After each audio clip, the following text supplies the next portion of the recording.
তো বেরোয় পড়ে গেছিল। আমি যখন দেখছি, দেখার পরে বলছি যে মানে তুমি কত মারবা? বলছে ভাই আপনার ফোন নিলে আপনি বুঝতেন ভাই, মানে হাতে পায়ে মাথা সব জায়গায় মারছে।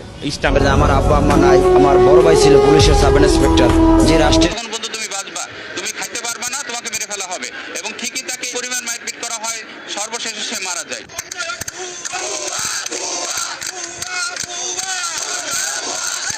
এরকম হত্যা সংগঠিত হইবে অন্যায়ভাবে, আমরা তাদের প্রতিবাদ করব। এখন মানুষের অন্যায় অত্যাচার বিগত 17 বছরকে হার মানিয়েছে। এর দায়ী সমন্বয়ক থেকে শুরু করে উপদেষ্টারাও এড়াতে পারবেন না। বাংলাদেশের আইনজীবীরা ডক্টর ইউনূস সহ মোট 14 জনের বিরুদ্ধে মামলা দায়ের করেছেন।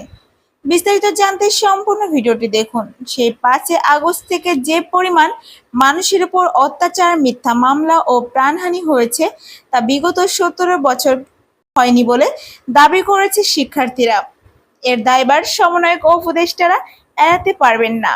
ঢাকা বিশ্ববিদ্যালয়ের সমন্বয়কদের স্বৈরাচারিতার ফলে মানসিক ভারসাম্যহীন তোফাজ্জলকে মারা হয়েছে। উপদেষ্টা, সমন্বয়ক সহ মোট 14 জনের বিরুদ্ধে মামলা দায়ের করেছে। এ ব্যাপারে সমন্বয়ক সার্জিস আলমকে 300 বারের বেশি কল দেওয়া হয়েছে, তবুও তার খোঁজ পাওয়া যায়নি। মানসিক ভারসাম্যহীন তোফাজ্জলকে চোর সন্দেহে দুমুঠো ভাত খাইয়ে পিটিয়ে মেরেছে ঢাকা বিশ্ববিদ্যালয়ের শিক্ষার্থীরা। এর জন্য ছাত্র জনতা দায়ী করেছে সমন্বয়ক ও উপদেষ্টাদের। রক্ত আমার ভাইকে কেন এত নৃশংসভাবে মারা হয়েছে? ঢাকা ইউনিভার্সিটি প্রশাসন কোথায় ছিল? এই যে এত এত বড় বড় মানুষ